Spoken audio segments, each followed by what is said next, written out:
Hi there. Happy Labor Day to you. I hope that you've had a good weekend so far and are still enjoying your long weekend here.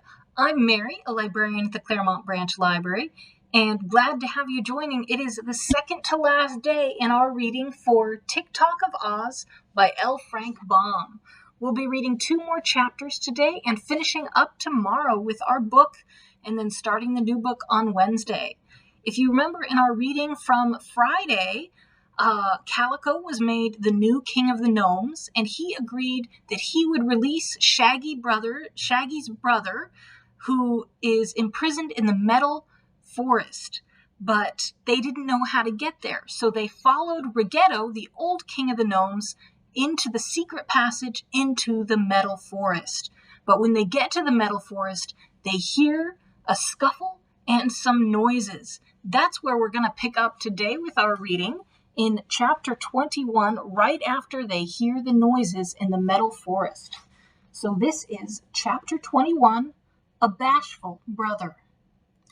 With fast beating hearts, they all rushed forward, and beyond a group of stately metal trees came full upon a most astonishing scene. There was Ruggedo in the hands of the officers of Oogaboo, a dozen of whom were clinging to the old gnome and holding him fast in spite of his efforts to escape. There also was Queen Anne, looking grimly upon the scene of strife, but when she observed her former companions approaching, she turned away in a shamefaced manner. For Anne and her officers were indeed a sight to behold. Her Majesty's clothing, once so rich and gorgeous, was now worn and torn into shreds by her long crawl through the tunnel, which, by the way, had led her directly into the metal forest. It was indeed one of the 3 secret passages, and by far the most difficult of the 3. Anne had not only torn her pretty skirt and jacket, but her crown had become bent and battered, and even her shoes were so cut and slashed that they were ready to fall from her feet. The officers had fared somewhat worse than their leader, for holes were worn in the knees of their trousers, while sharp points of rock in the roof and the sides of the tunnel had made rags of every inch of their once brilliant uniforms. A more tattered and woeful army never came out of a battle than these harmless victims of the rocky passage. But it had seemed their only means of escape from the cruel Gnome King, so they had crawled on, regardless of their sufferings. When they reached the metal forest, their eyes beheld more plunder than they had ever dreamed of. Yet they were prisoners in this huge dome, and could not escape with the riches heaped about them. Perhaps a more unhappy and homesick lot of conquerors never existed than this band from Oogaboo.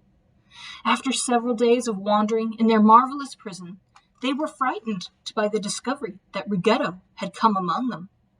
Rendered desperate by their sad condition, the officers exhibited courage for the first time since they had left home, and ignorant of the fact that Ruggedo was no longer king of the gnomes, they threw themselves upon him, and had just succeeded in capturing him when their fellow adventurers had reached the spot. "Goodness gracious," called Betsy, "what has happened to you all?" Anne came forward to greet them, sorrowful and indignant. "We were obliged to escape from the pit through a small tunnel, which was lined with sharp and jagged rocks," said she. "And not only was our clothing torn to rags, but our flesh is so bruised and sore that we are stiff and lame in every joint. To add to our troubles, we find we are still prisoners. But now that we have succeeded in capturing the wicked metal monarch, we shall force him to grant us our liberty." "Ruggedo is no longer metal monarch or king of the gnomes," Files informed her. "He has been deposed and cast out of his kingdom by Quox. But here is the new king, whose name is Calico, and I am pleased to assure your Majesty that he is our friend." "Glad to meet you, your Majesty, I'm sure," said Calico, bowing as courteously as if the queen still wore splendid raiment.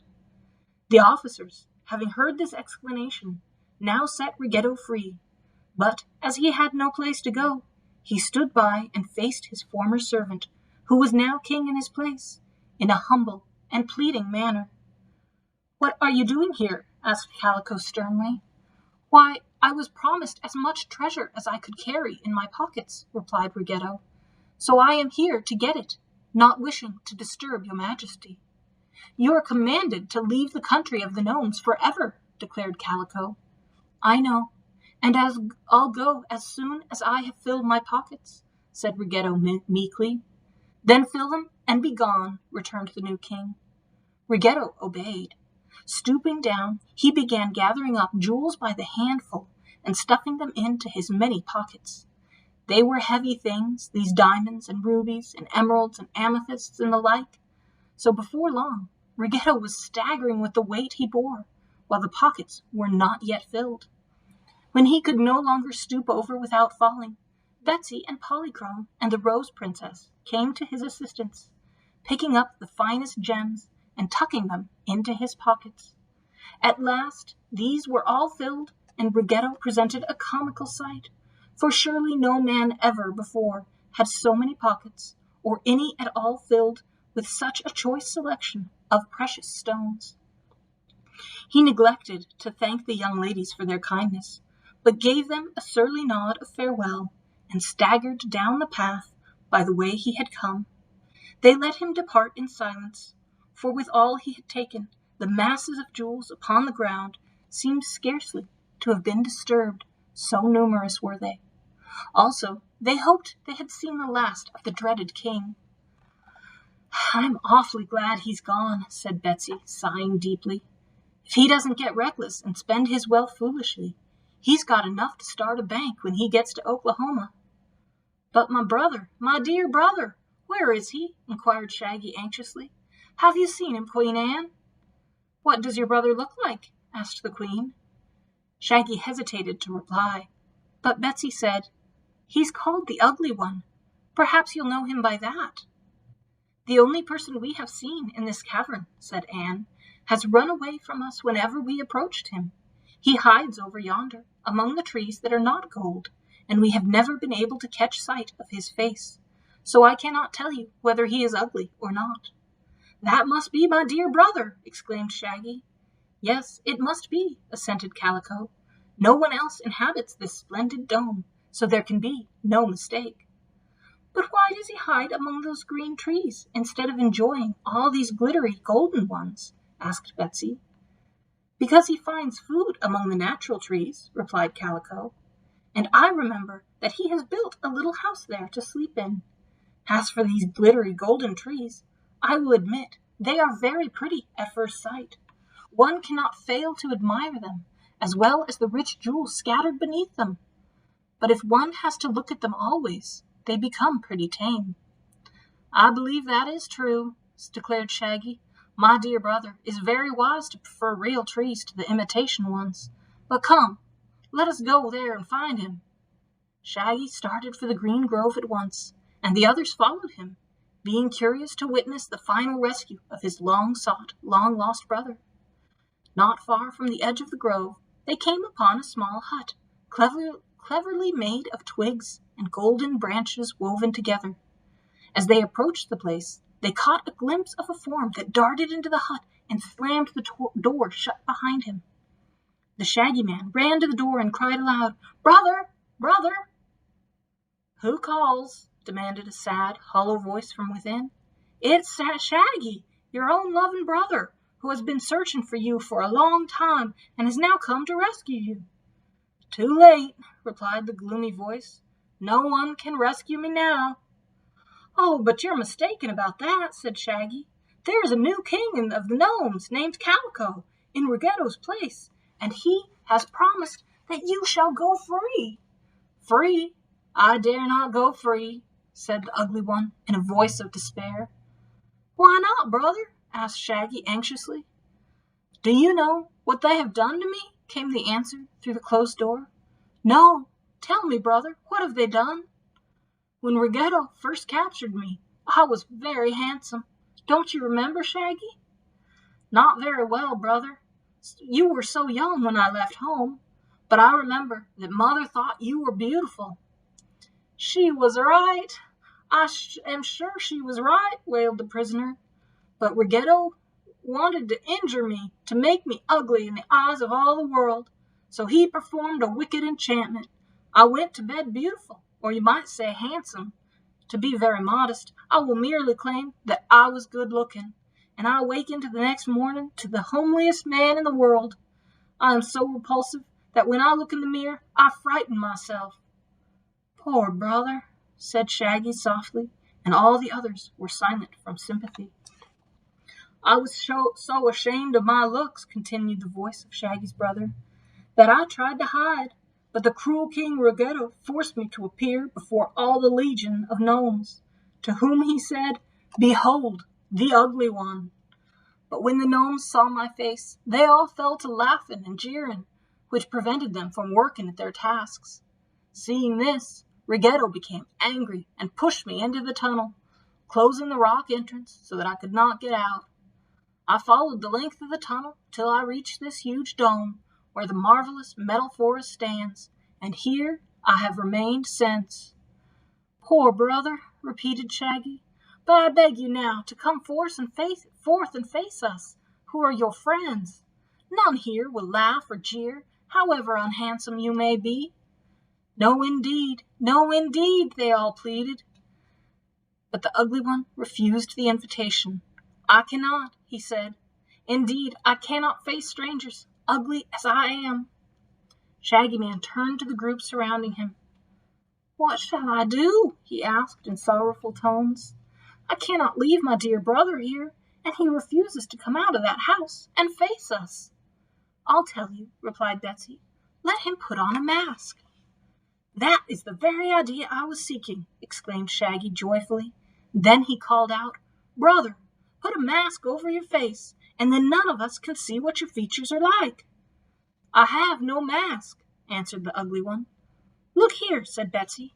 He can use my handkerchief. Shaggy looked at the square of cloth and shook his head. It isn't big enough, he objected, but I'm sure it isn't big enough to hide a man's face. But he can use mine. Saying this, he took from his pocket his own handkerchief and went to the door of the hut. Here, my brother, he called, take this handkerchief and make a mask of it. I will also pass you my knife, so that you may cut holes for the eyes, then you may tie it over your face. The door slowly opened just far enough for the ugly one to thrust out his hand and take the handkerchief and the knife. Then it closed again. Don't forget a hole for your nose, cried Betsy. You must breathe, you know. For a time there was silence. Queen Anne and her army sat down upon the ground to rest. Betsy sat on Hank's back. Polychrome danced lightly up and down the jeweled paths, while Files and the princess wandered through the groves arm in arm. Tik-Tok, who never tired, stood motionless. By and by, a noise sounded from within the hut. Are you ready? Asked Shaggy. Yes, brother, came the reply, and the door was thrown open to allow the ugly one to step forth.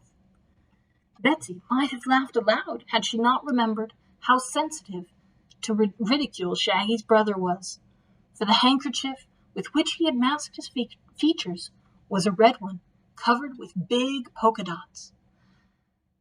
In this, 2 holes had been cut in front of the eyes, while 2 smaller ones before the nostrils allowed the man to breathe freely.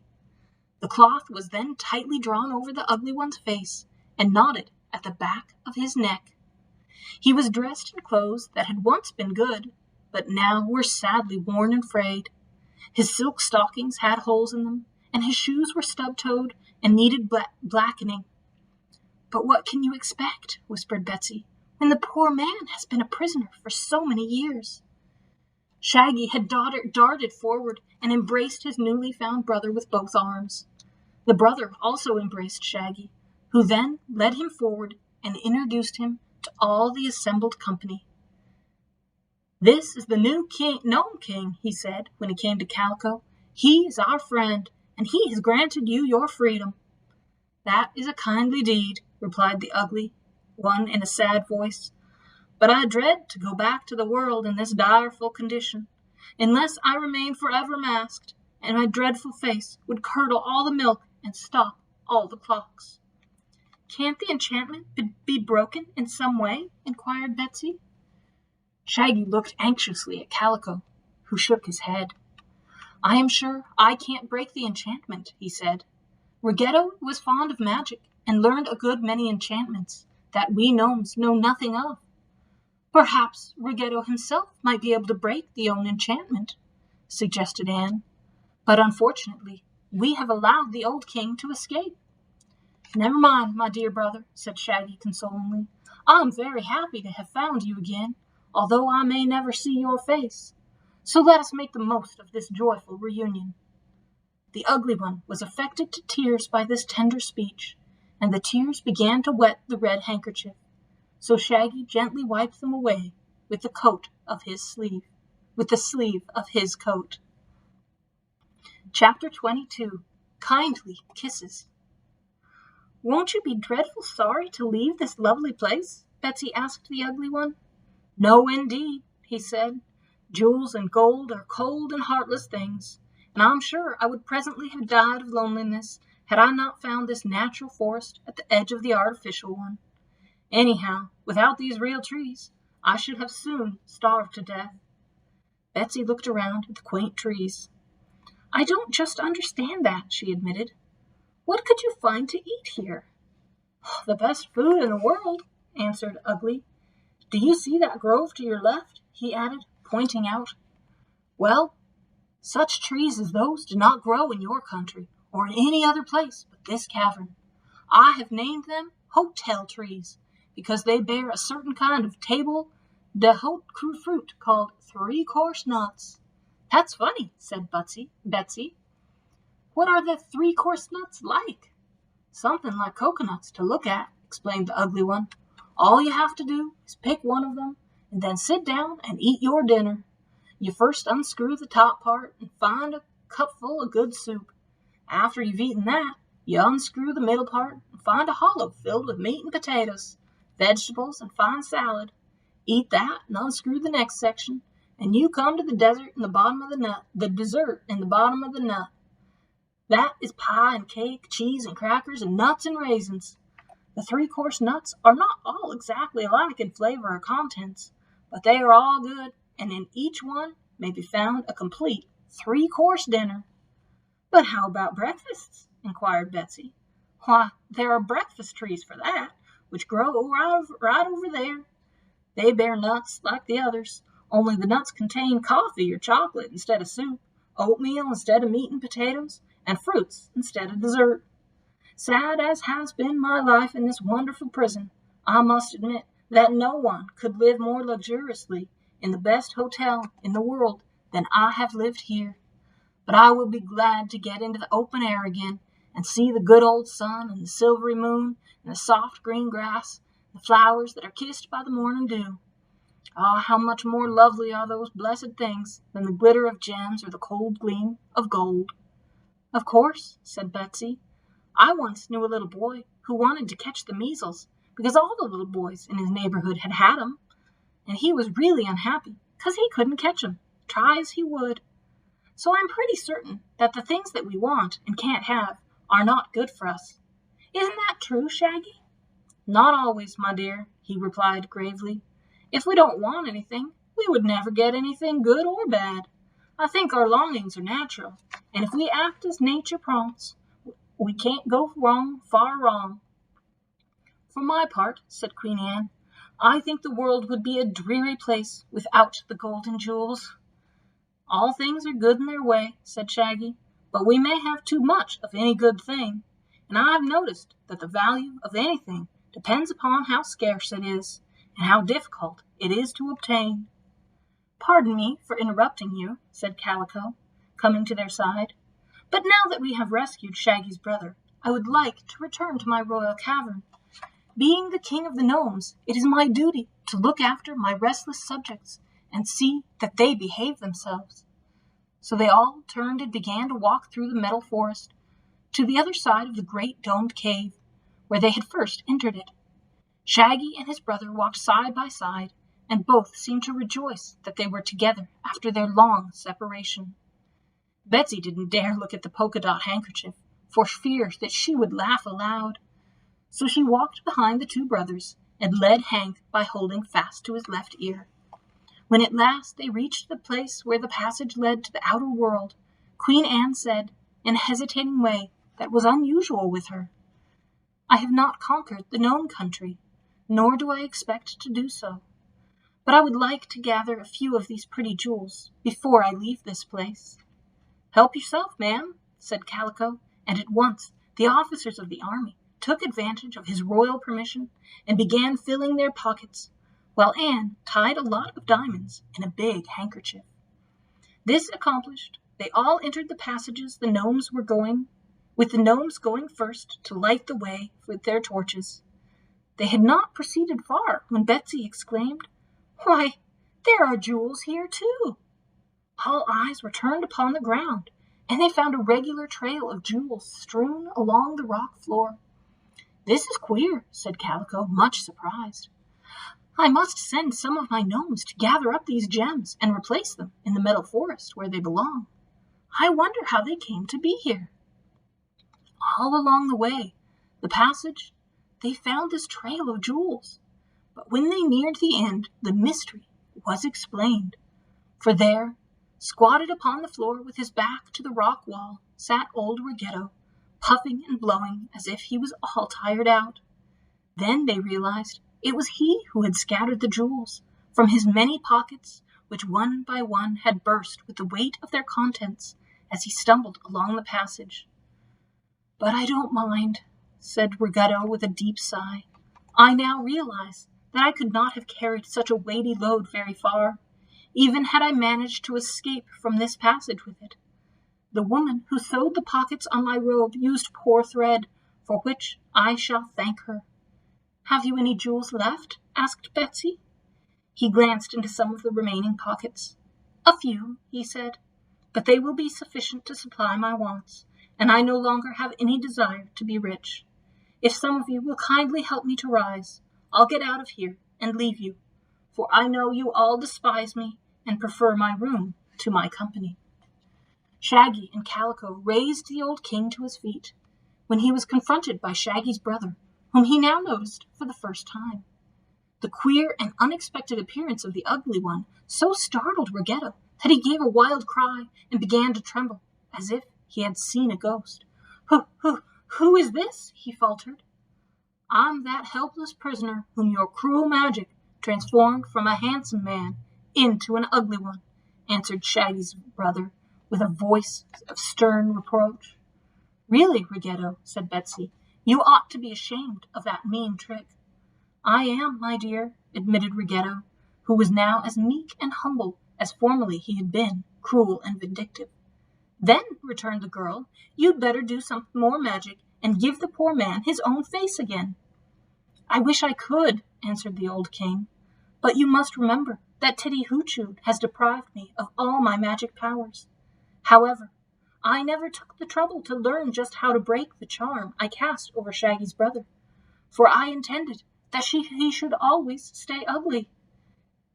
"Every charm," remarked Polychrome, "has its antidote, and if you knew this charm of ugliness, Ruggedo, you must have known how to dispel it." He shook his head. "If I did, I've forgotten," he stammered regretfully.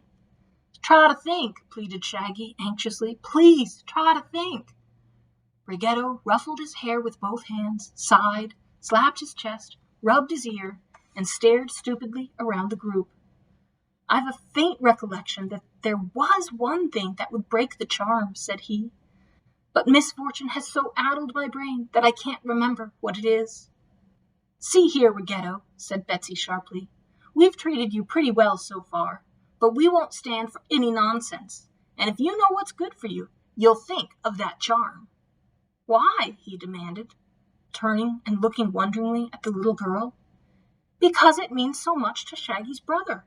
He's dreadfully ashamed of himself the way he is now, and you're to blame for it. Fact is, Ruggedo, you've done so much wickedness in your life that it won't hurt you to do a kind act now." Ruggedo blinked at her and sighed again, and then tried very hard to think. "I seem to remember dimly," said he, "that a certain kind of a kiss will break the charm of ugliness." "What kind of a kiss?" "What kind?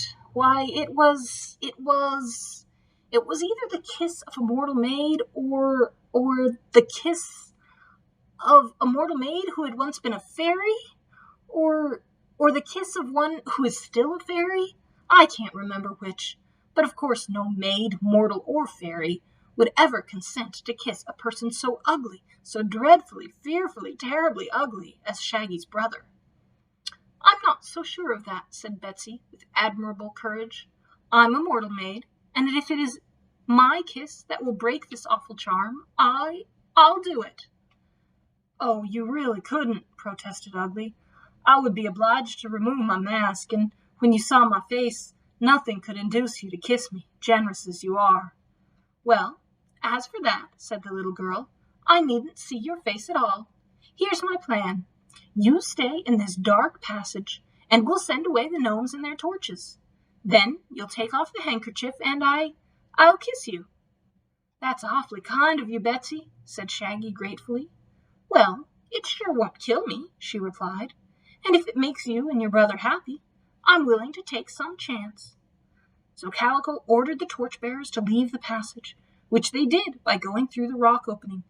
Queen Anne and her army also went out, but the others were so interested in Betsy's experiment that they remained grouped at the mouth of the passageway. When the big rock swung into place, closing tight the opening, they were left in total darkness. "Now then," called Betsy in a cheerful voice, "have you got that handkerchief off your face, Ugly?" "Yes," he replied. "Well, where are you then?" she asked, reaching out her arms. "Here," said he. "You'll have to stoop down, you know." He found her hands, and clasping them in his own, stooped until his face was near that of the little girl. The others heard a clear, smacking kiss, and then Betsy exclaimed, "There! I've done it, and it didn't hurt a bit." "Tell me, dear brother, is the charm broken?" asked Shaggy. "I do not know," was the reply. "It may be, or it may not. I cannot tell." "Has anyone a match?" inquired Betsy. "I have several," said Shaggy. "Then let Ruggedo strike one of them, and look at your brother's face, while we all turn our backs. Ruggedo made your brother ugly, so I guess he can stand the horror of looking at him if the charm isn't broken." Agreeing to this, Ruggedo took the match and lighted it. He gave one look, and then blew out the match. "Ugly as ever," he said with a shudder. "So it wasn't the kiss of a mortal maid, after all." "Let me try," proposed the Rose Princess in her sweet voice. "I am a mortal maid who was once a fairy. Perhaps my kiss will break the charm." Files did not wholly approve of this, but he was too generous to interfere. So the Rose Princess felt her way through the darkness to Shaggy's brother and kissed him. Ruggedo struck another match while they all turned away. "Nope," announced the former king. "That didn't break the charm either. It must be the kiss of a fairy that is required, or else my memory has failed me altogether." "Polly," said Betsy pleadingly, "won't you try?" "Of course I will," answered Polychrome with a merry laugh. "I never kissed a mortal man in all the thousands of years I have existed, but I'll do it to please our faithful Shaggy Man, whose unselfish affection for his ugly brother deserves to be rewarded." Even as Polychrome was speaking, she tripped lightly to the side of the ugly one and quickly touched his cheek with her lips. "Oh, thank you, he cried fervently.